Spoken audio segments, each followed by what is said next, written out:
Thank you, Madam President, Mr. Secretary General, Excellencies, ladies and gentlemen.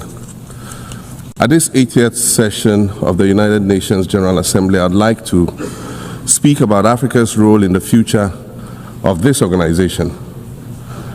However, it's impossible to do that without first considering the collective role that Africa played in its founding, which was small and relatively insignificant.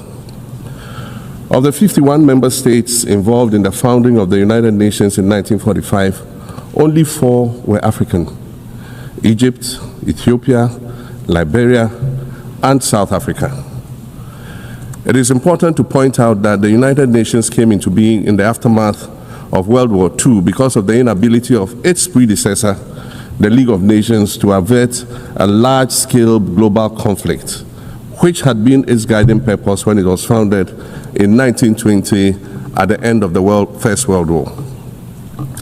Out of the 42 founding member states of the League of Nations, only 3 were African: Liberia, the Union of South Africa, and Ethiopia. Egypt was to join later in 1937. Africa's overall participation in the organization's founding was minimal and relatively unimportant. That's because before all the other talks and meetings, representatives from a group of 14 nations gathered in Berlin for a series of discussions that began in 1884 and which led to the partitioning and formal colonization of the African continent, which is also called the Scramble for Africa. It has famously been written that past is prologue. Well, in the past, the majority of the 54 nations that now comprise Africa were never offered a seat at the table where plans for a new world order were being drawn. But, Madam President, as fate would have it, the tables are turning, and Africa's role in the authorship of whatever is yet to come for this world is going to be huge, and it will be consequential. According to this organization's own projections, by the year 2050, more than 25% of the world's population is expected to come from the African continent. Additionally, by 2050, 1/3 of all young people aged between 15 to 24 will be residing on the African continent. So you see, the future of this world is African. Allow me to say this once again a little louder for those of you in the back. The future is African.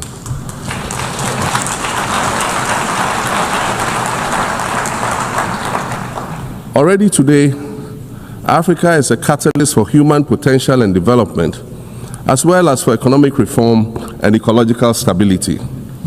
Africa is a catalyst for systemic change. If this reality, which is fact-based and straightforward, seems provocative or unsettling, perhaps it's because you are viewing it through the lens of centuries of filters, colonialism and imperialism, and the resulting implicit bias. Maybe you are unaware of the resilience of African nations or their remarkable ability to make a strong comeback just when you think it's safe to count them out. That is what is happening right now in my own country, Ghana. Our constitution limits leaders to 2 4-year terms.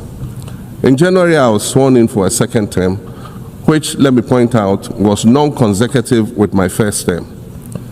Our currency, the Ghana cedi, was rapidly depreciating. Faced with rising inflation, a huge debt burden, and low morale amongst our citizens, my new administration settled down quickly and embarked on an ambitious program of comprehensive transformation designed to restructure Ghana's economic foundation and enhance our competitive standing globally. We refer to this process of recalibration as our reset agenda. In just 8 months, we have achieved significant reduction in inflation from 23.8% in December 2024 to 11.5% in August 2025, restoring price stability for our citizens. Additionally, our currency, the Ghana cedi, has appreciated considerably against other currencies, with Bloomberg reporting it as the best performing currency in the world at one point. Our improved sovereign credit rating reflects increasing investor confidence in our economy. And our 24-hour economy initiative promises to transform our economy.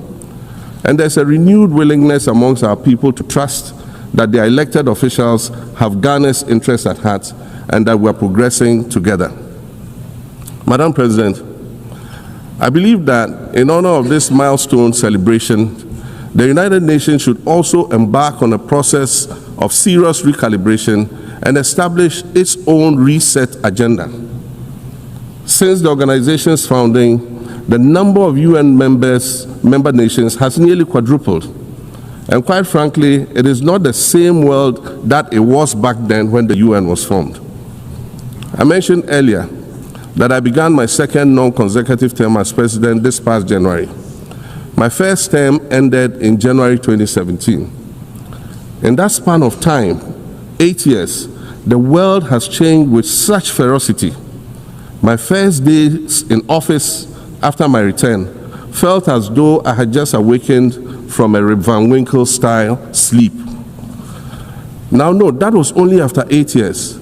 Imagine then what it will be like after 80 years since the founding of the United Nations. In 1945, the sun had not yet set on the largest empire in history. The most common mode of international travel was by sea. The personal computer had not been invented, let alone made portable.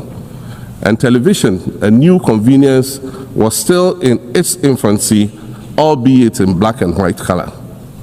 Relations between the US and the Soviet Union were turning frosty, with Winston Churchill declaring that an iron curtain has descended across the European continent. Fast track 80 years on, in today's world, hundreds of thousands of commercial flights take off and land every day. Libraries have been digitized so that volumes of literature can exist on a small device, small enough to fit inside your pocket. We live in a world of cryptocurrency, artificial intelligence, social media, the internet and its dark hidden dungeon of the dark web, all of which carry a potential threat to global peace and security. Climate change is real, and we're fighting a losing battle against the loss of Maldives and other island nations to the rising sea level, against the loss of Timbuktu to desertification, and the Amazon forest to global warming and deforestation. Madam President, the UN Founding Charter is outdated when it comes to representation in this August Assembly. The most powerful post-World War II nations are still being rewarded with an almost totalitarian guardianship over the rest of the world. And yet, the first sentence in Chapter 2, Article 1 of the UN Charter declares that the organization is based on the principle of sovereign equality of all its members. If this were true, and was the case, a continent as large as Africa, with its numerous UN member states, would have at least one permanent seat on the Security Council.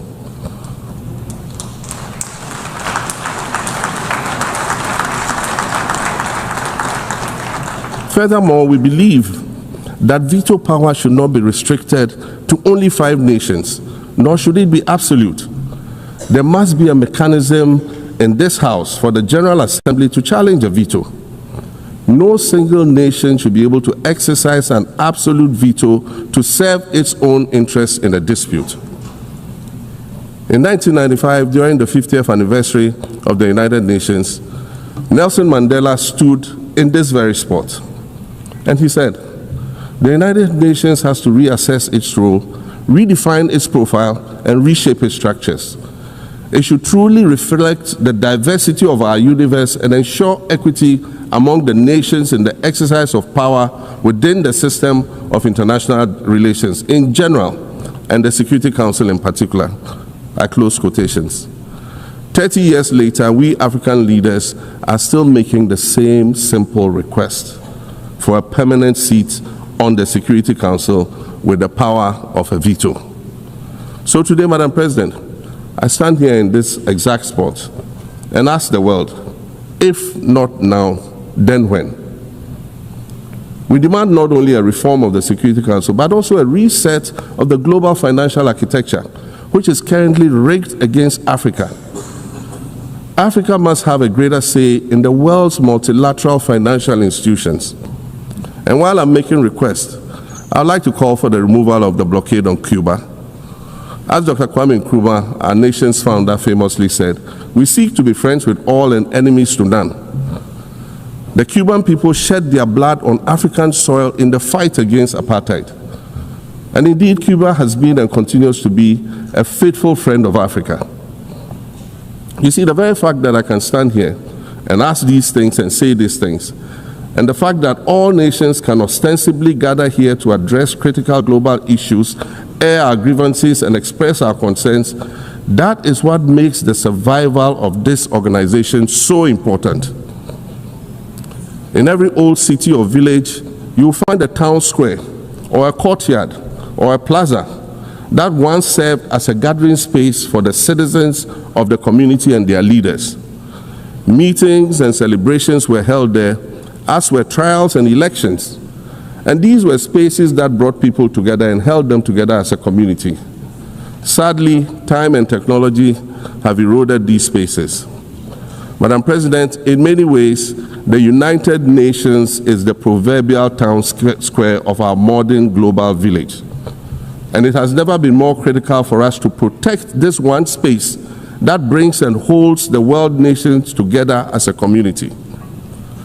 The internet, social media platforms, and artificial intelligence offer us the illusion of connectivity, when in fact what they do is reinforce isolation by using algorithms that ensure that we do not receive new ideas and perspectives, but rather more of the same content.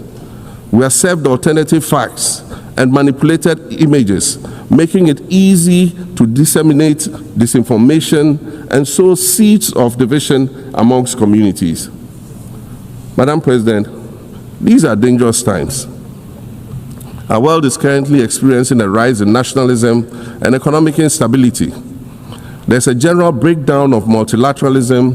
Various acts of aggression have been committed against the sovereignty of others, and nations are attempting to circumvent the very safeguards that were put in place to prevent large-scale global conflict.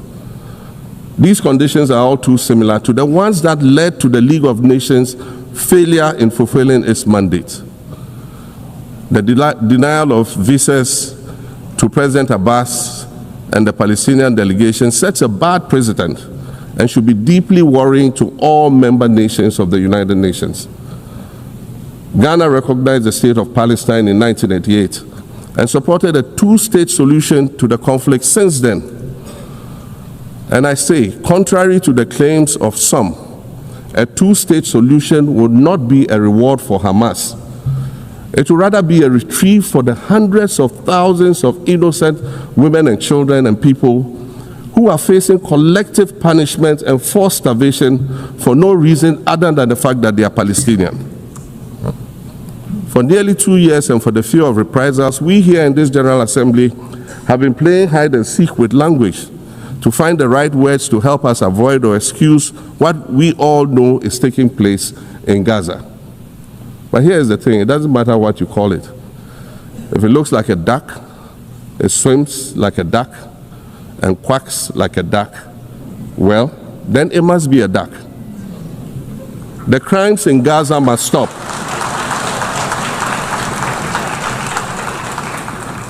The crimes in Gaza must stop.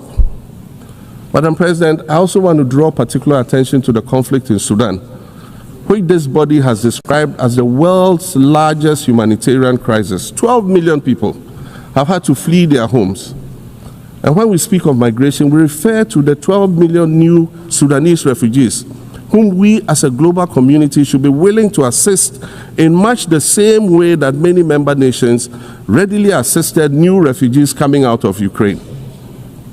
Let's dispense with the euphemisms and dog whistles and speak frankly. It is not a mystery that when leaders of Western nations complain of their migration problems, they are often referring to immigrants from the global south. But many of those immigrants are climate refugees. And interestingly, the global north emits 75% more greenhouse gases than the global south. However, the effects of climate change are more severe in the global south because we lack the resources to address them effectively. And so when the desert encroaches on our villages and towns and they become unlivable, we are forced to flee. ADOM-OTCHERE, a Somali-born prophet, a Somali-British poet born in Kenya to Somalian refugee parents, was London's first youth poet laureate. She writes in her poem titled Home. And it says, you have to understand that no one puts their children in a boat unless the water is safer than the land. No one bends their palms under trains beneath carriages. No one spends days and nights in the stomach of a truck feeding on newspaper unless the miles traveled mean something more than just a journey. Madam President, we cannot normalize cruelty. We cannot normalize hatred. We cannot normalize xenophobia and racism. If we're going to tell a story, let's not tell it slant. Let's tell all the truth. When we speak of migrants, we speak of Mami Ewusi Mensah Frimpong, a judge on the U.S. District Court for the Central District of California. She's the first black female judge on any of California's 4 federal district courts. She was born here in America to immigrant parents from Ghana. We speak of Peter Bosman, a medical doctor in Ghana who moved to the town of Piran in Slovenia in the 1980s and later became the first black mayor of Piran, the first black mayor in Slovenia and in the whole of Eastern Europe.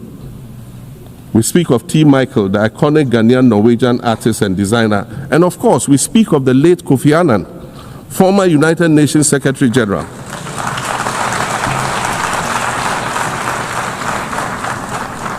Former United Nations Secretary General and Nobel Peace Prize recipient who was born in Ghana but spent his adulthood in various places in America and Europe. These are people who have brought great distinction to the countries that they decided to call home. Just as the migrants and the children of migrants before them did, I dare say these are not invaders. These are not criminals. Madam President, the slave trade must be recognized as the greatest crime against humanity. As the African champion on reparations, Ghana intends to introduce a motion in this August body to that effect. More than 12.5 million Africans were forcibly taken against their will and transported to create wealth for the powerful Western nations. We must demand reparations for the enslavement of our people and the colonization of our land that resulted in the theft of our natural resources, as well as the looting of artifacts and other items of cultural heritage that have yet to be returned in total. We recognize the value of our land and the value of our lives, as did our colonizers, as well as the governments that happily paid reparations to former slave owners as compensation for the loss of their property, in quotes. And that property for which they received compensation was paid referred to enslaved people who had been freed. Madam President, an increasingly insecure world is witnessing upward spending on defense budgets of bilateral partners and steep cuts in official development assistance. Since July 2024, it is estimated that there's been a 40% drop in humanitarian aid globally. In this era of global uncertainty, Africa must exercise sovereignty over its natural resources to raise the necessary funds to ensure the well-being of its citizens. The days of parceling out vast concession areas to foreign interests for exploitation must come to an end. We'll continue to welcome foreign investment, but we must negotiate better for a bigger share of the natural resources that belong to us. And we must insist on value addition to these resources. We're tired of the continued image of poverty-stricken, disease-ridden rural communities living at the periphery of huge foreign-controlled natural resource concession areas.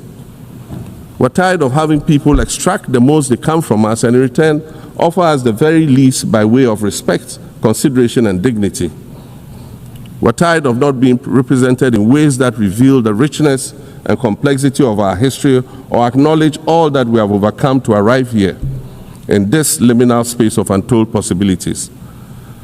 Allow me to echo the Indian-American writer Arundhati Roy, who wrote, "Another world is not only possible, she's on her way. On a quiet day, I can hear her breathing." I want to add that for the sake of Africa, and quite selfishly for the sake of my 18-year-old daughter, I hope that this new world that is arriving is a place of safety and equality for women and girls. To succeed, we must empower everyone, including women and girls, to reach their full potential. In closing, Madam President, I'd like to congratulate you on your election to preside over this historic 80th General Assembly and on being the 5th woman to hold this distinction. I'd also like to congratulate Her Excellency Nana Jane Opoku-Agyeman on being the first woman Vice President of Ghana.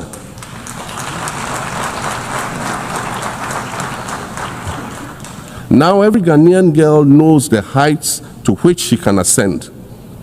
Words matter, but issues of representation matter even more, which is why Ghana looks forward to the appointment of a woman as Secretary General of this organization in the near future. Madam President, Your Excellencies, I thank you for your kind attention.